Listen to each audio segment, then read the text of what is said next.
Boa noite!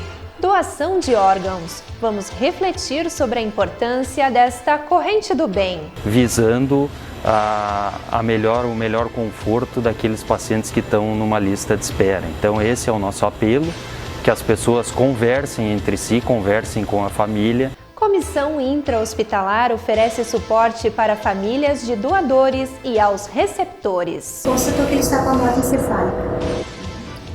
O familiar vai visitar o paciente, ele chegou lá, o paciente está com uma pena do coração batendo. Né? Então isso, às vezes até por cultura, dificulta a doação, na verdade. Confira o relato de um transplantado de fígado. Em primeiro lugar, agradecer de novo e que esteja com Deus, a pessoa que teve que ir e que eu consegui, agora por causa disso, viver. Especialista em reestruturação empresarial, avalia impactos econômicos da pandemia. Precisamos ainda muito, de mais recursos para o pequeno e o microempresário, porque este sim sente, porque a subsistência da sua família, do seu negócio de 1, 2, 3 empregos, estava no giro no dia a dia. E ainda, Corpo de Bombeiros passa a contar com o sistema online de licenciamento. O sistema ele vai facilitar principalmente a vida do empreendedor e dos responsáveis técnicos, pois eles não terão mais a necessidade de deslocamentos.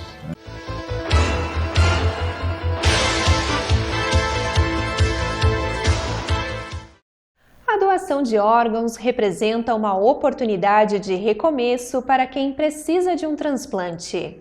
Por isso, o último Jornal da Câmara de setembro propõe uma reflexão sobre a importância do tema.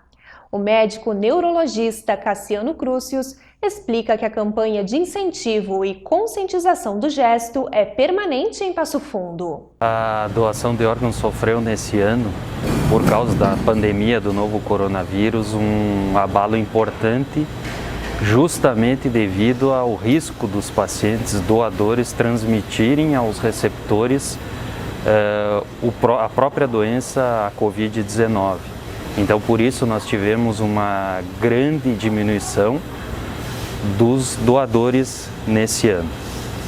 Mas, com o avanço dos testes aqui em Passo Fundo, que agora nós temos a possibilidade de realizar esses testes muito específicos para o coronavírus, agora nós temos a possibilidade de retomar as doações aqui no hospital. Passado essa fase do terror do coronavírus, agora nós reafirmamos a nossa campanha permanente de conversar com a família, de explicar o que seja a doação, de conversar, explicar e sempre visando o melhor conforto daqueles pacientes que estão numa lista de espera. Então esse é o nosso apelo, que as pessoas conversem entre si, conversem com a família para manifestar o interesse na doação de órgãos. O que a gente pode afirmar é que o processo de diagnóstico de morte cerebral é um processo extremamente seguro, feito por no mínimo 3 profissionais médicos diferentes, que os 3 têm a obrigação de achar o mesmo resultado em 3 tempos diferentes. Então isso nos dá uma segurança em dizer que quando o diagnóstico de morte cerebral é feito, não há dúvida nenhuma. Então esse é o grande recado que nós precisaríamos passar à nossa população. As famílias dos doadores e os transplantados contam com o suporte técnico e emocional de uma equipe multidisciplinar.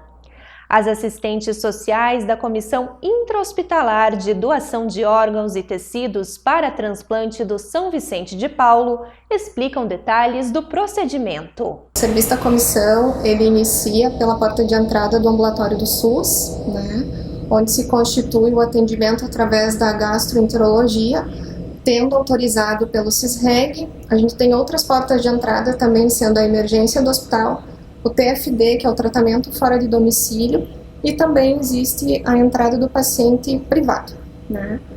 Então, essa chegada do paciente até o setor vai ser feito exames, aonde vai ser constituído pela equipe médica qual o plano terapêutico que vai ser utilizado. no sentido, será que esse paciente vai incluir em lista nesse momento ou se ainda vai ser feito um tratamento clínico com ele. A partir do momento em que o paciente é constatado que realmente ele precisa de transplante, ele é encaminhado para a equipe multidisciplinar. Então a equipe inicia as avaliações que precisa, o paciente realiza todos os exames e após essas etapas o paciente é incluído e inserido em lista. Todas as orientações, como que é o funcionamento, a inclusão em lista,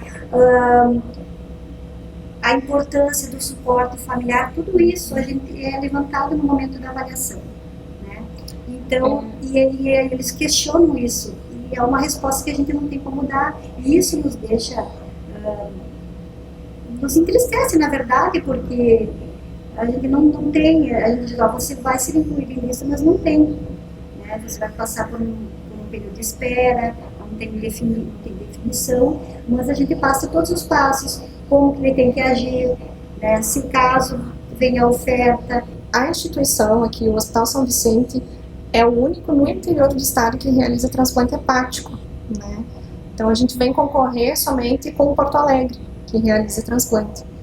Então isso também para nós é uma alegria na instituição, pelo fato de que a gente também atinge Santa Catarina. Então a gente pega todo o oeste de Santa Catarina, porque muitos pacientes que precisam também transplantar, eles têm uma referência lá e que acaba, por uma questão geográfica, acaba sendo muito longe e eles conseguem então autorização, que é o tratamento fora de domicílio, para que eles possam vir transplantar e seguir o acompanhamento aqui em Passo Fundo. E uma coisa que a gente sempre procura, né, expor, conversar com o paciente na avaliação, né, é sobre a morte encefálica. Né? Porque para existir uma doação, tem que ter uma morte encefálica, ou no caso, doador vivo, no caso renal. Né? Então, eu sempre digo para o paciente, até falo até em uma linguagem simples, até para ele poder ter esse entendimento. O que acontece? Muitas vezes o paciente está numa UTI, foi realizado os exames, né, e constatou que ele está com a morte encefálica. O familiar vai visitar o paciente, ele chegou lá, o paciente está com a mão quente, o coração batendo, né?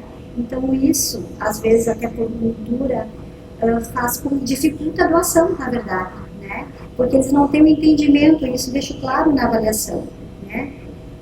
Que o momento que a morte encefálica, a cabeça que vai comandar o teu corpo.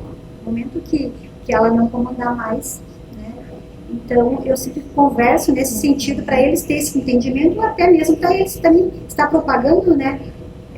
Essa fala, né? A partir daquele momento em que foi feitos os exames, a partir daquele momento o paciente ele passa a ser um potencial doador de órgãos. Então, no momento em que ele passa a ser um potencial doador de órgãos, é que a equipe vai fazer todo o trabalho em conjunto para que a gente possa conseguir uma resposta positiva, para que a gente possa também, né, tendo o objetivo de alcançar os pacientes que estão em lista. No Brasil, são mais de 40 mil pessoas na fila de espera por um órgão. E para elas, o transplante é a única esperança de uma vida melhor. Veja agora o relato de Hélio, que aos 65 anos acaba de receber um novo fígado. Tive uma vida passada assim com bastante bebida alcoólica, né? Então a gente chegou no ponto que chegou, eu creio, e até os exames depois mostraram que foi por ingestão de bebida alcoólica maior que deveria ter sido, né? E aí a minha vida começou a ir para trás, né? E tive que começar a consultar um profissional aí para saber o que eu tinha, porque enquanto os exames são feitos via sanguínea, é uma coisa, mas quando começa a imagem, aí você realmente vai saber o que você tem dentro do corpo ou o que está machucado dentro do corpo. Antes de entrar na fila, eu fiz um tratamento de quimioembolização 2 vezes, em janeiro e fevereiro de 2019, aqui mesmo em Passo Fundo, com outro médico, e sempre a pedido do Dr. Paulo. Sim. E conseguiram diminuir o hepatocarcinoma. E ele se manteve entre o mínimo que podia crescer, né? E o que foi destruído dele com a químio, né? E aí eu fui vivendo. E em julho do ano passado, me chamaram também para fazer uma entrevista com o pessoal aí dos transplantes, para ver se eu teria condições de ser um receptor futuro ou não, né? Se eu tinha uma cabeça boa para isso, se eu queria realmente viver mais. Eu quero, em primeiro lugar, agradecer de novo e que esteja com Deus, a pessoa que teve que ir e que eu consegui agora, por causa disso, viver. E falar para todos que estão me ouvindo ou poderão participar dessa gravação com outras pessoas, de que se unam em casa e pensam que não importa o órgão, mas que doem todos, que se fosse possível trocar para que outras pessoas tenham condições de viver mais em função da tua ida, que não está mais aí, né? E no segundo bloco vamos falar sobre os efeitos da pandemia na atividade econômica e trazer as informações do sistema de atendimento online implantado pelo Corpo de Bombeiros.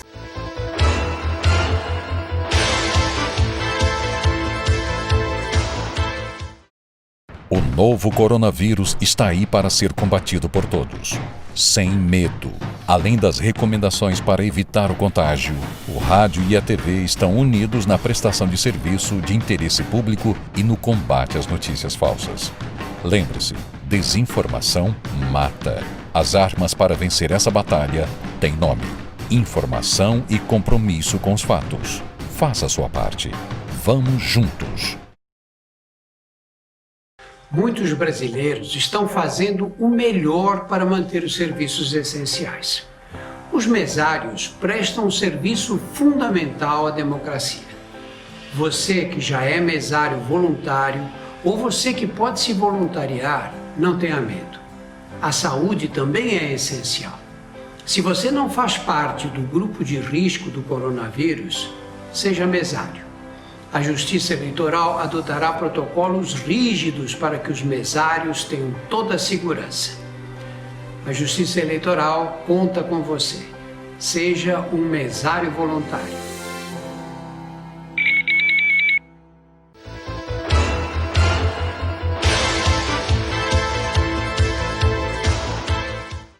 Em março, quando as atividades econômicas pararam em função da crise do coronavírus, a primeira impressão era de que o mundo havia acabado para o mercado financeiro. No entanto, o especialista em reestruturação empresarial, Adriano José da Silva, avalia que o cenário observado nos meses seguintes está sendo menos caótico. O fato é que algumas medidas adotadas por parte do governo federal, principalmente o Corona Voucher, injetaram dinheiro diretamente nas famílias e possibilitando então um crescimento, um aumento significativo da força de consumo. E isso tem implicado muito forte, né? Tem possibilitado uma boa alternativa, uma boa saída, tem possibilitado as empresas a retomarem suas atividades industriais, as atividades comerciais, a volta do grupo de trabalho, né, dos seus colaboradores, trabalhadores e, consequentemente, a contratação de mais pessoas. Em especial a nossa região aqui, apesar da seca, ela ficou muito beneficiada pela desvalorização do câmbio e o aumento das exportações, seja de proteína animal, bem como das oleaginosas, né? A questão da soja, que tem um impacto forte na cadeia produtiva municipal, regional. O que nós vamos olhar para frente, né? Naquele primeiro momento, né? O impacto que a gente estava olhando era na questão do emprego, na questão econômica, da queda de lucratividade. Mas o grande impacto que a gente está observando no pós-crise ou no meio desse platô descendente é um grande impacto no comportamento das pessoas, né? No estilo de vida, no ambiente de negócios e do ponto de vista novas maneiras, né? Estruturas multicanais para atender todos os segmentos e todos os possíveis clientes.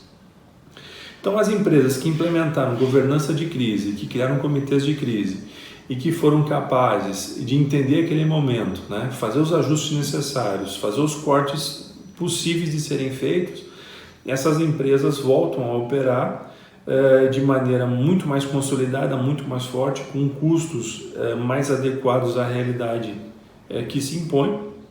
E aí, o que a gente vai observar, né? Nesse período pós-pandemia, nós vamos estar olhando muito fortemente o que de fato mudou no comportamento de consumo, no comportamento das famílias, quais as novas formas de trabalho, o teletrabalho veio para ficar ou não, o home office é uma realidade permanente ou será temporária, tá? Então tudo isso ainda compõe objetos de estudos, objetos de análise, que hoje qualquer afirmação do ponto de vista dizer vai acontecer isso, vai acontecer aquilo, se torna insignificante porque a dinâmica do processo é totalmente diferente da vida real. E a expectativa do pós-pandemia, que só terá pós-pandemia no momento em que a gente tem uma vacina que tenha sido amplamente testada e que surta os efeitos desejados para as famílias, para as pessoas e no ambiente mundial.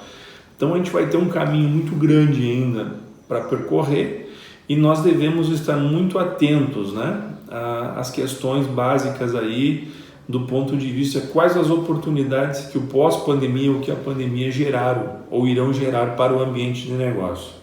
No ambiente de negócios com fusões, aquisições, incorporações, vendas de empresas, é uma situação que a gente tem observado muito e me parece que esse vai ser o novo normal. Então, diante de todo esse contexto, é importante os empresários, empreendedores, cuidarem da porta para dentro do seu negócio, porque é ali, de fato, que eles podem controlar o seu negócio, controlar os seus custos e tornar ele rentável. As demais variáveis que a gente pensa que controla são apenas suposições. Nós dependemos hoje ainda de fatores imponderáveis, por exemplo, da vacina. Nós precisamos ainda de liquidez no sistema financeiro e precisamos ainda muito, né, de mais recursos para o pequeno e o microempresário, porque este sim sente, porque a subsistência da sua família, do seu negócio de 1, 2, 3 empregos estava no giro no dia a dia. Então a gente vai olhar e vai observar muitas transformações nos próximos anos e que serão sentidas por toda essa geração que está vivendo esse momento. O Estado iniciou a implantação de um sistema online de licenciamento pelo Corpo de Bombeiros. Assim, os pedidos como o encaminhamento de planos de prevenção e proteção contra incêndio na modalidade completa podem ser feitos de forma digital.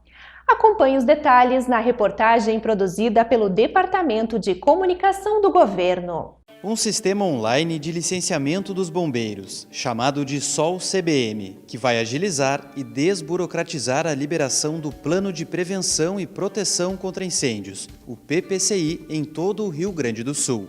A iniciativa do Governo do Estado faz parte do programa Descomplica RS e é resultado de uma parceria entre a Secretaria da Segurança Pública, Secretaria de Planejamento, Governança e Gestão e Procergs. O evento de lançamento, realizado no Centro Administrativo do Estado, contou com a presença do governador, do presidente da Assembleia Legislativa e de representantes do Tribunal de Justiça, do Ministério Público, Defensoria Pública e do Conselho Estadual de Desburocratização e Empreendedorismo. Por isso, a gente tem que aproveitar o que a tecnologia nos proporciona para dar esse passo com segurança também, e que possamos cuidar da vida e proteger a vida das pessoas e ter mais agilidade na liberação de empreendimentos, sabedores que isso também vai impactar na vida das pessoas. O novo sistema evita deslocamentos até o Corpo de Bombeiros, pois todos os processos serão eletrônicos. O sistema ele vai facilitar principalmente a vida do empreendedor e dos responsáveis técnicos, pois eles não terão mais a necessidade de deslocamentos, né, das 497 cidades para as 93 cidades onde nós estamos localizados. E após analisado, enfim, feito todas as verificações necessárias, ele vai receber também de forma online, né, o resultado, se foi aprovado ou não, e se for aprovado, enfim, será posteriormente terá a vistoria. Essa sim,